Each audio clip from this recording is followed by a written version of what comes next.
Hey, Clemson family, there's a new Tigers commit for football, and with a bye week under the Tigers' belt, here's a chance to get set for the upcoming Clemson basketball season. I'm Daniel Shirley. We'll break down that basketball season with former Tigers player Terrence Oglesby, who works now for Field of 68 and has some great insight of what this team is going to look like this year. Looking forward to it. I'm Bill Zimmerman. Welcome to episode 37 of the Reign Supreme Alway podcast. You can find all our episodes at our homepage, www.clemsonkickoff.com. You can also follow us on Twitter and Instagram. Both of those are at Clemson Kickoff. And thanks to those of you checking us out on youtube.com/Clemson Kickoff. Give us a quick subscribe to keep posted whenever we update, which is at least twice every week. We'll get to that football commitment later, but first we are joined by a product of the Tigers men's basketball program. He's gone on to play professionally and is still putting his intricate knowledge of the game to good use. We have college basketball analyst Terrence Oglesby. Thanks for joining us. Absolutely. Thank you guys for having me. I've known Brother Shirley for how long now? It's been a while, but It has. it has. But thank you so much for having me on. Anytime Daniel calls me, I'm more than willing to pick up. He knows that. But thank you. Clemson basketball season's right around the corner. I'm taking my kids to Rock the John tonight. Awesome. There's talent on that Clemson team. It's a little young, which can scare some people, but the talent is certainly there. It's just how fast is that talent going to be productive for you if you're Brad Brownell? Yep, that first game is November 7th at home in Littlejohn. And so what are a couple of those good things that we can look forward to? Well, the one obvious good thing that you can look forward to is PJ Hall. I mean, how good has he been over the course of last year? Now, the only problem is after last season has foot surgery, comes back from foot surgery, finally healthy, hurts his knee, has knee surgery. How soon is he going to be able to come back? Because I know November 7th is the first game, and that's the Citadel. And that's a game they should win. Ed Conroy in his first season coming back after being an assistant at Vanderbilt. He comes back to Citadel after, 18 years or something like that, Daniel. Yep. And he is back as a development situation. And Citadel's kind of sneaky. We can talk about that if you want to. But that's a sneaky situation because you don't have to do military service if you're in grad school. And the way that college basketball is going right now, you can get some grad transfers that can really play. You can get good in a hurry. I'm not sure that's going to be the case this year for the Citadel. So a bit of a tune-up game for Clemson, number one. But number two, you're looking at South Carolina in game two. I can't remember the last time that game has happened so early in the season. And that's twofold. One, Lamont Paris starts in his first season. He's got this young man named G.G. Jackson. He's really talented. He was the number one player in the class of 2023 before reclassing, getting paid a buku of money in order to go to South Carolina. But he's still 17 years old. He's still young. So the adjustment process for him needs to happen quick for Lamont Paris as well. That being said, is PJ going to be back for game two? All the offense for Clemson revolves around PJ. He's been hurt, sure, but his feel, his ability to score, his wide shoulders to hold people off in the post, that is crucial. And everything that Clemson has done over the past year or so has been through PJ. Another thing to look forward to if he doesn't play is who's going to run the point guard position. And there's some talent there at the lead guard spots. Dylan Hunter, younger brother of Chase Hunter, is a very good player. He's still 18 years old. That makes you nervous. Not super explosive, but he fits Brad Brownell really well. 6'4", point guard, $190, can really handle the ball, plays good defense, solid player, but still a freshman. And a lot of people say, well, what's the best thing about freshmen? It's the fact that they turn into sophomores. So how good is he going to be quick is crucial. And another player that I think is going to take a big leap this year, and I think you guys will attest to this, Chase Hunter is really talented. He just hasn't been able to stay healthy either. If he is really good, he can carry them through some of these non-conference games that Clemson's going to play. He has that ability, especially from a scoring perspective. But the problem is sometimes he's going to have to run some point guard because of the lack of depth at that one position. So how they're going to be able to adapt, how Chase Hunter is going to be able to flip from being the guy who dribbles the ball up back into a shooting guard as soon as he passes it, because they're going to rely on him for scoring as well. There's a lot of things up in the air, but two things that you always need: ball handling and point guard play, and then you need some kind of rim pressure. And those are two question marks going into this season offensively for the Tigers with PJ Hall's injury and their lack of point guard depth. So that's two things to look at. But the positives of that and the flip side is if they're healthy and if they adapt, there's talent everywhere else or enough talent to compete at the middle of the Atlantic Coast Conference. So there's a lot to look forward to. There's talent on the roster. Brad Brownell is coaching. It's a big year for Coach Brownell. There's been no secrets made of that. He has to be good this year. We'll see how that carries forward going for the Tiger season. Terrence, does it feel like they have more size this year than they've had in past years? I missed that positive point, but yeah, absolutely it does. And this team fits Brad Brownell a lot better than last year's team. Alamir Dawes on last year's team ends up transferring to Seton Hall, but he was a small guard. He was only about 6'1". Couldn't see over the defense in a conference where there's a lot of big dudes in the Atlantic Coast Conference. The two tallest teams in the country were in this league, in Syracuse and Florida State. You have to be able to see over the defense. And what happens is, if you're a smaller guard like Alamir Dawes, who transferred to Seton Hall, like Nick Honor, who transferred to Missouri, if you're a smaller guard, you can't make those skip passes from one side to the other when they load up on the backside to keep the ball out of PJ Hall's hands. So it limited ball movement. It limited their offense.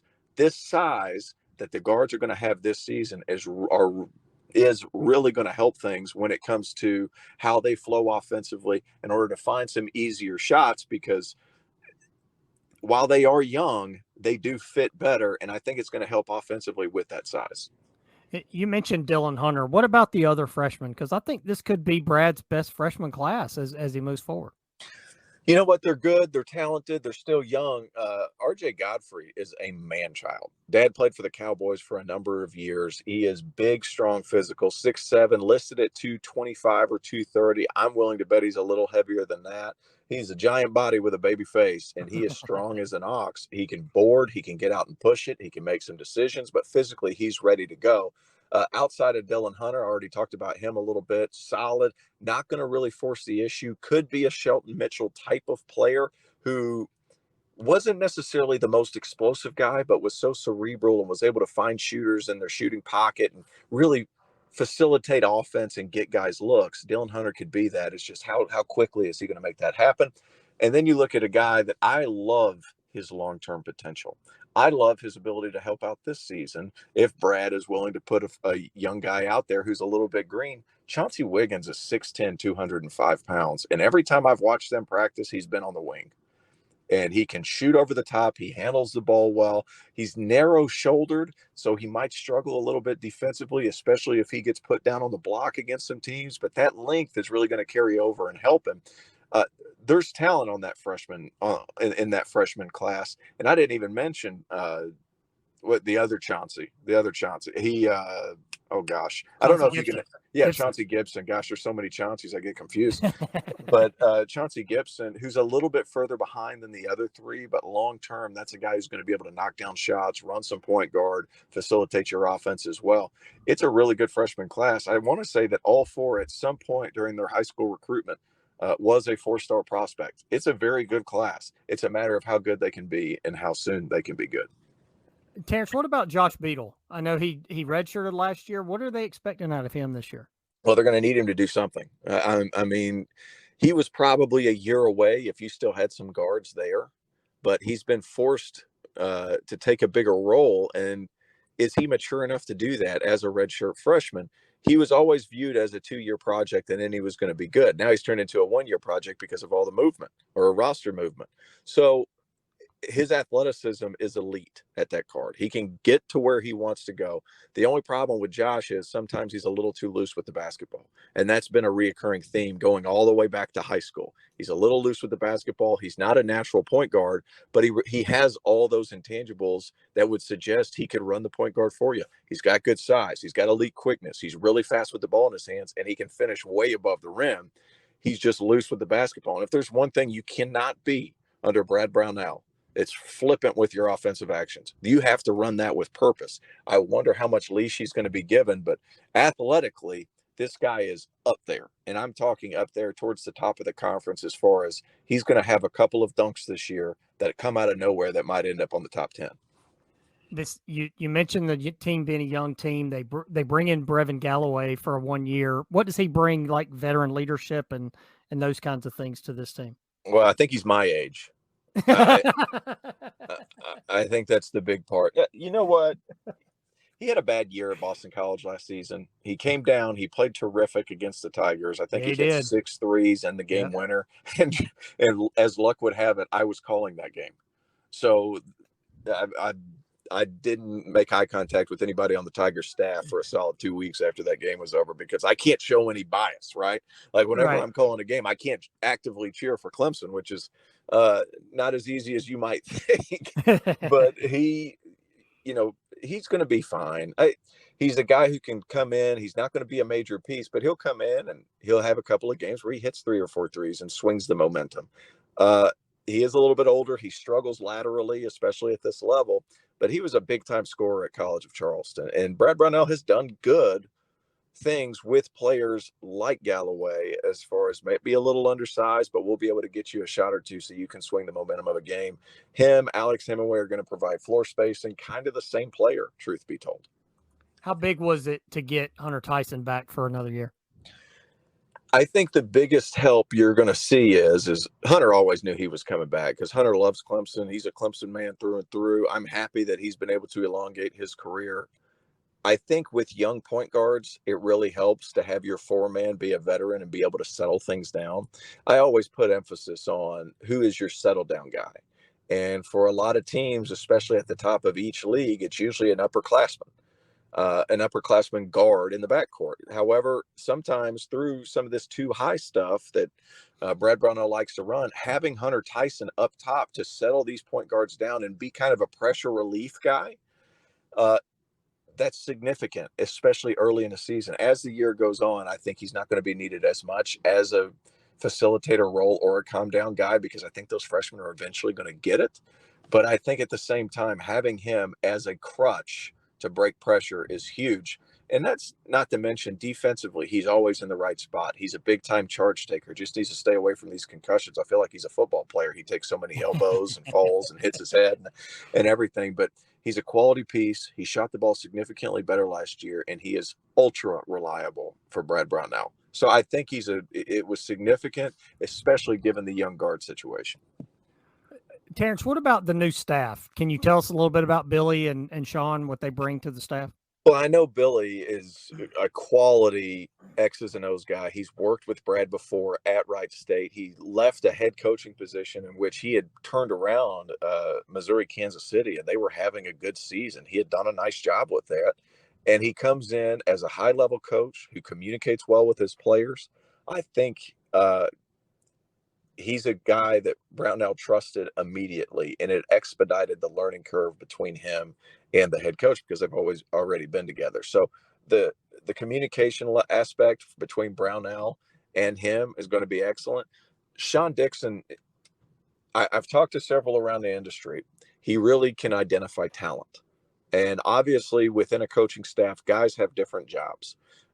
Sean's going to obviously be a big part of the scouting report and things like that, but he has long been known as somebody who can recruit, long been known somebody who can fit players that they're recruiting to the current head coach that he is working for. So I think both of those additions were really, really good, especially in a season as pivotal as this one is going to be. You mentioned that, and the new AD, Graham Neff, has made it clear that he expects this program to be in the NCAA tournament. Is that added pressure, or is that just, hey, it's just kind of hanging out there, as we get ready for this season? Oh, it's added pressure. And I work for a man named Jeff Goodman, who is said to me in no uncertain terms, they have to make the tournament this year. So, and people keep in mind, like, football is going to run itself at this point. Right. Graham Neff comes in. He's a basketball guy. He worked for Paul Hewitt at Georgia Tech. He wants basketball to be in the tournament. And to be honest with you, you guys know this, with the way that Clemson's set up between NIL and Clemson's collective, Clemson's ahead of the game. There's no reason they shouldn't be competing and being in the NCAA tournament. And that's something that Graham is well aware of, and he's voiced his concerns. And other people around the country have viewed this now, because of the collective situation and because of how NIL is going, as a place where you can win, you can get players, and you can find ways, because of your location, to take over the states of Georgia, South Carolina, and North Carolina, because of how the situation is at Clemson and how they're ahead of the curve. So obviously there is pressure. I've talked to some around the program that definitely feel that heat. So it's a matter of, can they get through this year? And I think recruiting is going to take care of itself. And then you have a guy who can really coach. So it's just a matter of how they're going to take advantage of the collective after this season, if they do make the tournament this year. Well, Terrence, we appreciate you coming on. Tell people about what you're doing with Field of 68 and everything that's going on with that, because I know I've been following you, and it's a great deal for you. Well, I've been running around like a chicken with my head cut off for the most part, but the Field of 68, it's a great thing for college basketball. I'm on there with Jeff Goodman, Rob Doster, John Fanta, who's the Prince of the Big East, is what everybody likes to call him.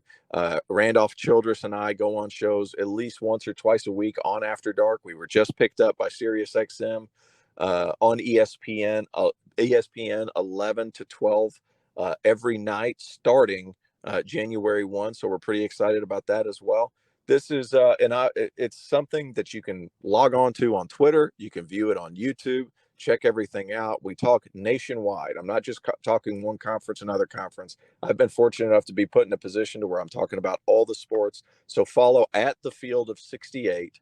And then if you want to follow me personally, it's at T_Oglesby 22. Make sure you hit that follow button. I go back and forth with fans. I don't mind chatting back and forth, going against the hate. Doesn't bother me at all. So if you have basketball questions, hit me up. You want to find out where I'm at, look on Twitter there.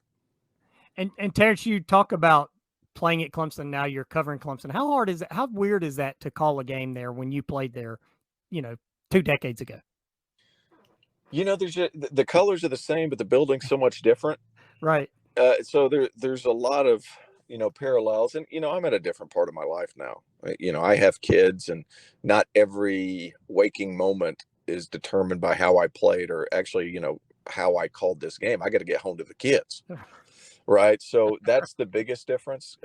Doing the Clemson games is obviously significant because it's something that I love Clemson. I know I owe a lot to Clemson. So to put Clemson in a good light when I call those games is really important to me. So I do my best to prepare the right way, to show different parts of campus if we have that kind of time and resource to do so. I try to make sure to put the best show on as possible, but at the same time, I have to do my job. I have to be non-biased. That Sure. part's a little bit more hard, but I love this place. I'm sitting on College Ave right now in Clemson, about to pick up some Chipotle before I pick up my kids. Like, I'm in town. I live here. I want them to do well. But that being said, I also have to do my job correctly. No doubt. Well, we appreciate you jumping on. Thanks for everything, and hope you have a great season, and maybe we can have you on again sometime. Well, you guys let me know, and I'm sorry if I get a little long-winded. That tends to happen, as you know. No, long-winded's good for us. We appreciate it, man. Thanks I a was lot. about to say, I haven't heard from Bill in a while. Is he still alive over there? That's my biggest concern. I got 2 ears and 1 mouth, and sometimes I manage to use them that way. Yeah, my wife tells me that, and I never connect. So I'm not sure how that works. But guys, thank you so much for having me. It's obviously a pleasure. Daniel, whenever you need me, just call me. Sounds good. Thanks, bud. Appreciate it. Thanks a lot. Appreciate it. Be sure to subscribe to us, youtube.com/Clemson Kickoff, or follow us on the major podcast apps. We'll keep you posted all the time. Well, the Tigers football team got a commitment for the 2023 season coming up. He's a familiar face, a local face, and a former Virginia Tech commit. It's Myson Tink Kelly. Really interesting pickup here for the Tigers. Local guy, played at Daniel. He's a really good player, talented player, more of an athlete, I think, than maybe just a pure cornerback. So we'll see what position he plays at Clemson. There's been some talk about him playing receiver in the secondary, one of those spots. So that'll be an interesting piece of the puzzle when we move forward with him when he officially joins the program. At Virginia Tech, he had been considered a 3-star cornerback recruit, but we had Jeremy Johnson from On3 on with us in a previous episode, and he talked about how he may be able to be something of an explosive presence in the receiving corps, something that Clemson hasn't seen much of lately, someone who can take the ball and get moving with it. Of course, I look at Antonio Williams taking shape in that kind of fashion. So it'll be interesting to see once he gets on the campus. And of course, the Tigers are no strangers to guys who can play 2 ways. You look at Darian Kendrick being one of them. You say Antonio Williams. Let's get more of those guys, right? Please. What a good player he's been for this team, and wasn't even an early enrollee either. That's what I thought was so interesting about Williams, is what was he going to bring when he joined the team in the summer? And he's turned out to be maybe the the best receiver on the team. I think he probably is. So we'll see what Kelly brings to the team. You mentioned Jeremy Johnson had a really nice story about Kelly and what he thinks he brings to the team. It's a really good read. So if you want to go check that out on their site at clemsonsports.com. But it felt like when he decommitted from Virginia Tech and then got a offer from Clemson that this was almost a done deal. 21 commits now for the Clemson Tigers, and I think the next one we'll be looking forward to is Tamarian Parker out of Phoenix City, Alabama. He'll be later in November making his decision. A couple other guys still possibly in the fold, and we'll see how large this class shakes out to be. It had thought to be in around 20 or the low 20s. Then we've seen Sergio Allen and Dakari Collins enter the transfer portal. You would think that opens up a couple spots to chase more depth. And, there are some pieces out there that we're still waiting on. Jeremy broke down a lot of those on our last episode. Really good episode. Jeremy shared a lot of his insight about the recruiting class for Clemson. So they need to get that first running back. You know how I feel, Bill. Get as many offensive linemen as possible. So keep those guys coming. And then kind of fill in the pieces there. And there's always going to be maybe some other transfers. There's probably going to be a couple of players who leave for the NFL, maybe earlier than we're expecting. So I think there's still some holes in this class that will be filled by this coaching staff. Still the potential for a lot of change in this class. You never know how things are going to shake out. We saw the departure of Brian Harsin at Auburn today. That could free up some players that Clemson may take a look at, including running back Jeremiah Cobb, who had been on their wish list at one point. Hard to say if he re-enters the picture.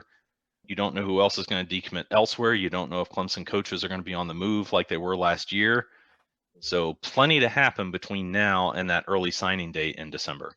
We'll keep you posted as things happen. Twitter and Instagram at Clemson Kickoff, homepage clemsonkickoff.com. Obviously on all your favorite podcast apps and on youtube.com/Clemson Kickoff. In our next episode, we'll take a look at team grades for Clemson and we'll preview the Notre Dame game. I guess every game is the first game of the rest of your season the rest of the way, isn't it, Daniel? It's that time of year. These games mean everything. And as these teams chase spots in the college football playoff, Tigers have been there before. They're right back in the hunt after a year off. And it's going to be interesting to see how this team finishes. Notre Dame could be a tough game. Louisville looks tougher than maybe we would have expected. And then Miami and South Carolina as well. So it's going to be an exciting finish to the season for this team. Can't wait to see how this group wraps up this year. A lot of excitement ahead. And until that next episode, I'm Bill Zimmerman. I'm Daniel Shirley. Go Tigers.